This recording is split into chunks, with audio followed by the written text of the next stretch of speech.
From the Toronto Star, I'm Reggie Mudler, and this matters.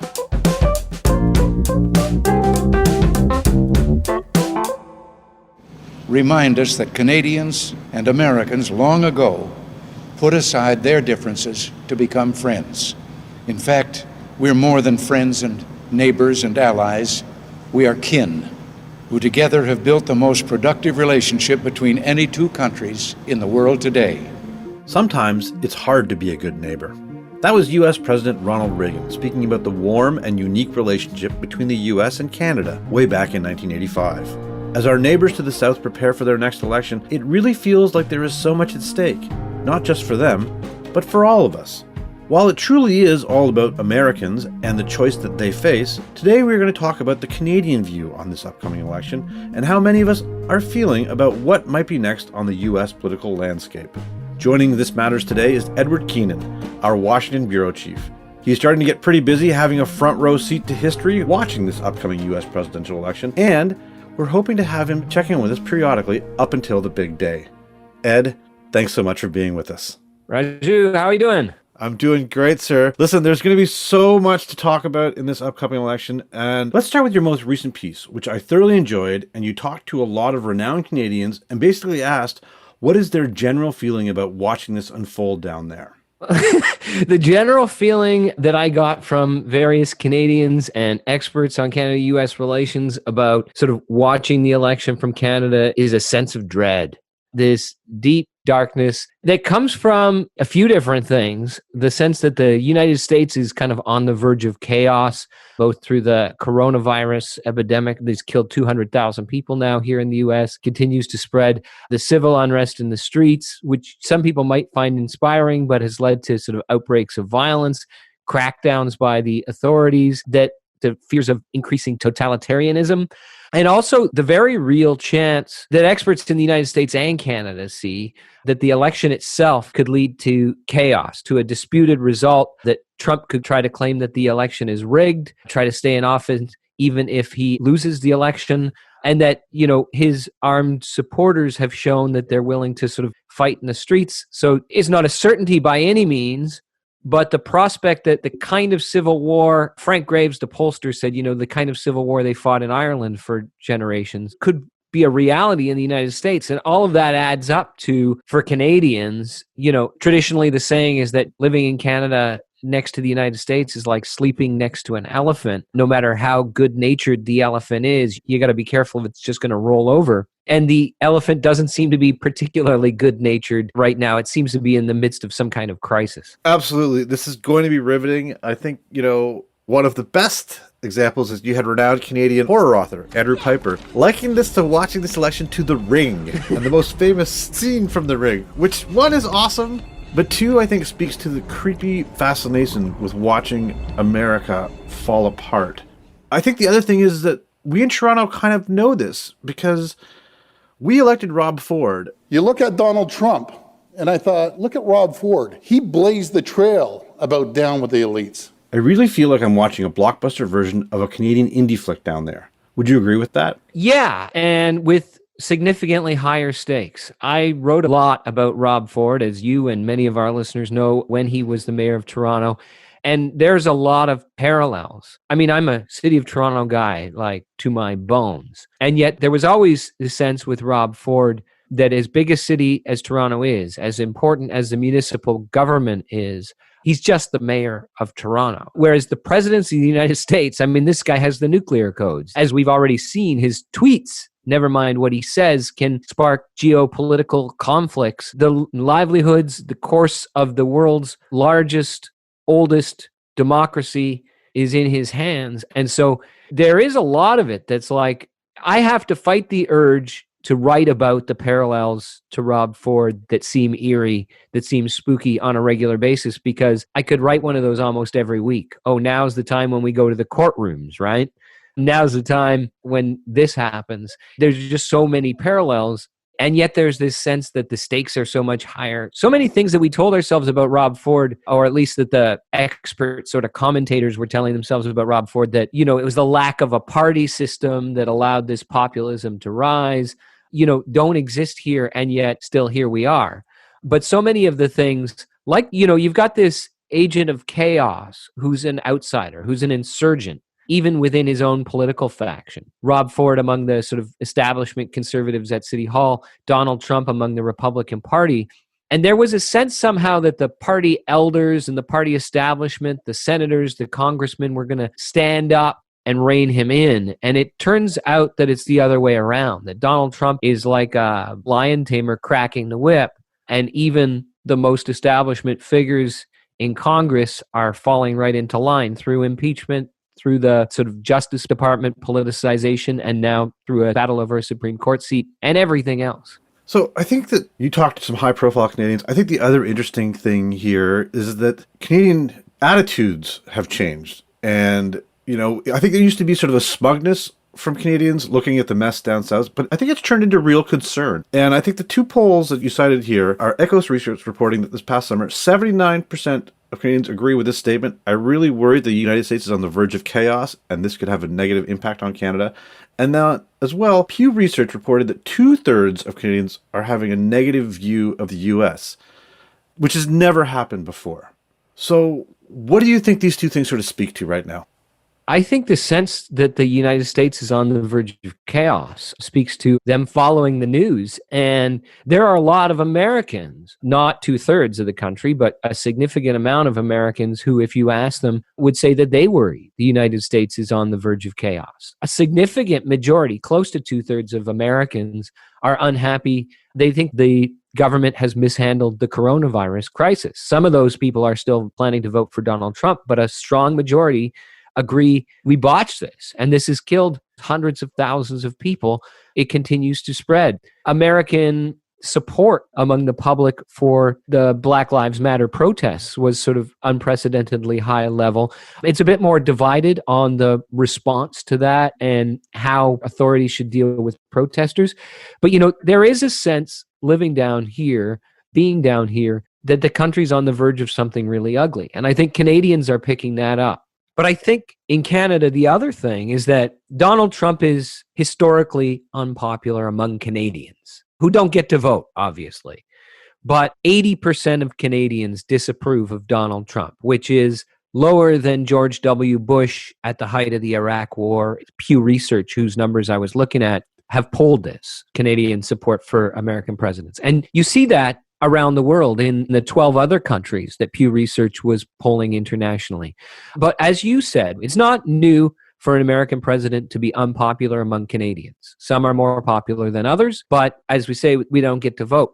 But what is new is that a majority of Canadians, it looks to me like something about the experience of watching Donald Trump get elected, watching how he's governed, watching, as one lawyer in Vancouver said to me, his ongoing 90% approval among Republicans, right? Over 40% of the American public continue to approve of Donald Trump after everything that's happened.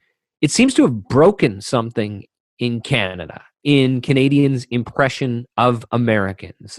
At the height of the Iraq War, George Bush's nadir of popularity, his low of popularity, still almost 60% of Canadians had a favorable impression of the United States generally. And today, I think it's 34% of Canadians have a favorable impression of the United States generally. The impression they have of Trump and their apprehension of the situation right now has soured Canadians' impression of the country. I mean, we've had, as you say, a kind of a smug impression sometimes of comparing ourselves to the United States. We've had conflicts with the United States, but really in the international community and culturally and otherwise, even just through our pop culture, I mean, the United States is a member of the Canadian family almost, right? It's our friend and ally internationally, our partner in international organizations like NATO, but also it's like the number one sitcom in the United States is often the number one sitcom in Canada. Like, we share a big part of our culture with the US, and we feel like we have known them and sometimes loved them and sometimes disliked them, but still been kind of kin nations with them. And it feels like the impression I see in those polls and whatnot is that Canadians are feeling horrified, but also completely disassociated from the United States. They no longer feel like, for better or for worse, these are our pals.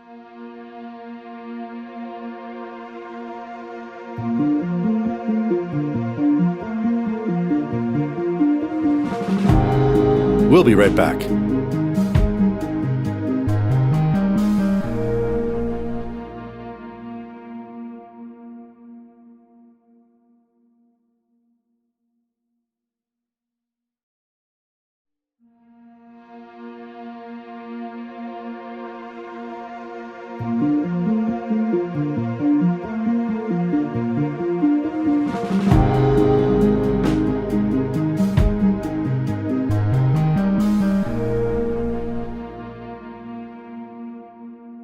Listen, I think we're also enthralled because it is such a mess. You brought up pop culture. I mean, we've literally gone from The West Wing to The Celebrity Apprentice. And I think that the other thing is just that, does it really need to be said why we need to be concerned about the U.S. election? I mean, you called it like sleeping with an elephant. One of my lines is like, it's not the butterfly effect. We're swimming next to a blue whale. There's a giant list of issues that we need to discuss.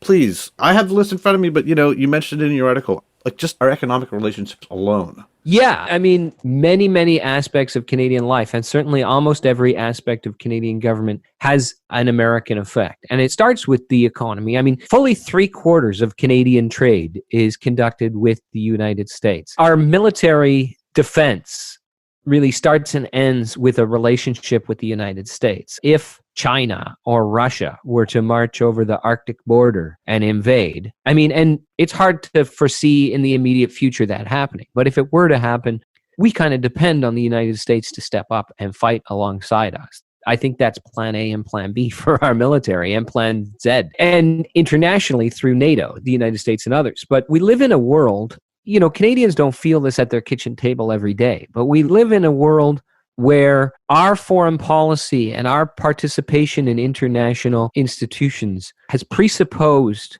American leadership of those institutions and American participation in those institutions. And that goes to NATO, the WHO, the UN, all the way down the list. Canada, as a soft power in the world, its influence in the world has often been because of its relationship with the United States. Canadians have been able to be sort of a go-between between the U.S. government and the rest of the international community because we live next to them, because we understand them, because we have had historically a special relationship and still to some extent have that special relationship. Like the special deal on the border where we have allowed so much trade travel to continue while not allowing non-essential travel. The speed with which those kind of side arrangements get negotiated indicates that there still is that relationship happening among diplomats, among our governments. And yet, as the United States seems to be amidst a crisis itself, under a president who has been withdrawing from multilateralism internationally, who's pulled out of the World Health Organization, has been really skeptical of NATO. Under Trump, the U.S. really seems to prefer a strategy of sort of like one-on-one negotiations with other powers, with Russia, with China, with even North Korea or whatever, rather than with Iran, rather than working through the international community, which, again, this is not a kitchen table issue for Canadians, but it does leave Canada figuring out what place it plays and how it deals with the world absent the United States participation in these organizations and whatnot. And so, there's a lot there. And I didn't even mention climate change, which is obviously a huge global issue, but the environment and climate change is key for Canada. The United States, what they do on that affects the global picture to a huge extent, but also environmental concerns that Canada has with the United States are next door neighbor concerns. We share pipelines, we share coastlines, Great Lakes, and air. We breathe the same North American air. The forest fires on the west coast of the United States right now are leading to air quality advisories in British Columbia. As you say, though, it's like the list could go on and on. Virtually every big issue in the United States is a big issue to some extent in Canada. And what the United States does about those things affects Canada dramatically. And, looking at sort of what's at stake for Canada in this election, the thing is that everything the United States does affects Canada. It's trying to isolate, in my mind, where there's a potentially radically different result based on the results of this election. The piece we've been talking about is the first of a series of pieces where I'm going to be trying to look at some of those issues.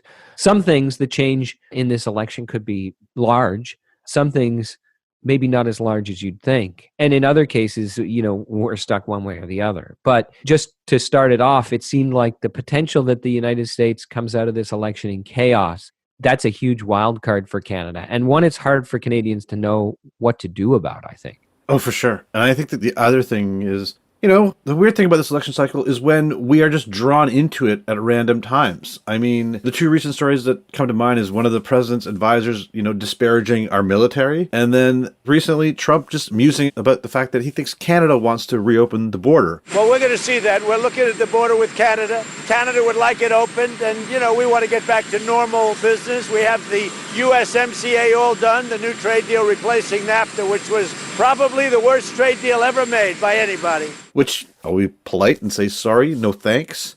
You're down there. When this happens, does your phone blow up? And what do you do? Is it just sort of okay, how do you get a handle on what is happening when Canada is sort of drawn into this? Yeah, I mean, to some extent, my phone blows up with questions, both from my editors and from other Canadians and whatnot. The thing is that Donald Trump says a lot of things, and a lot of them seem to come out of left field. And, for a Canadian journalist here, there is a process of trying to figure out, I want to say, which ones matter, right? Which ones are real and which ones are just Donald Trump sort of riffing.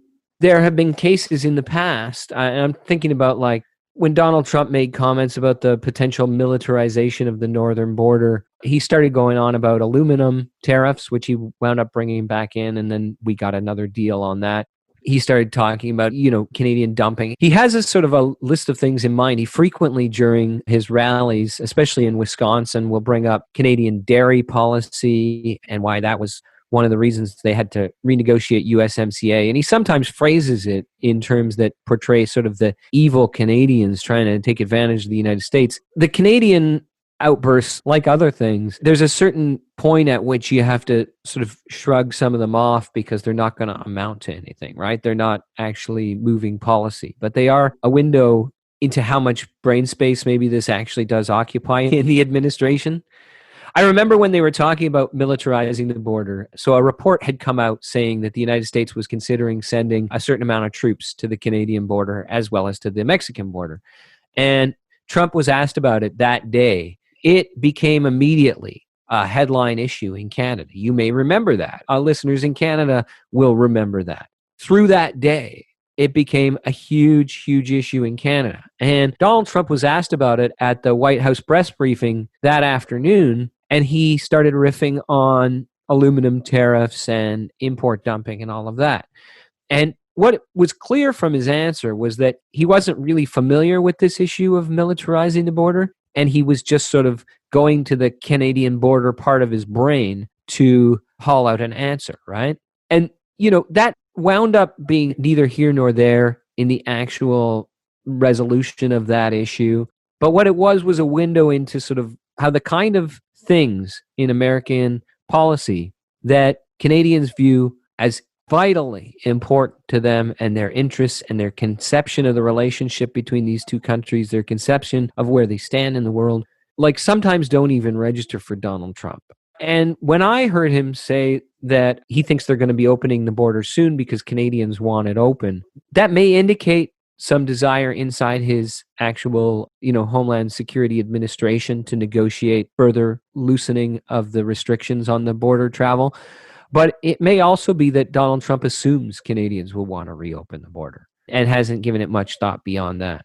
It's hard to tell. So, sometimes my phone does blow up. I get on the phone and start trying to figure out what's going on and what it means. But, there's so much to keep track of that it's often difficult. Well, listen, Ed, we are glad to have that number. We are going to be calling you again soon. I really want to thank you for your time today. All right. Well, thank you. It's really nice to talk to familiar voices from home, so anytime. Ed Keenan is the Star's Washington bureau chief.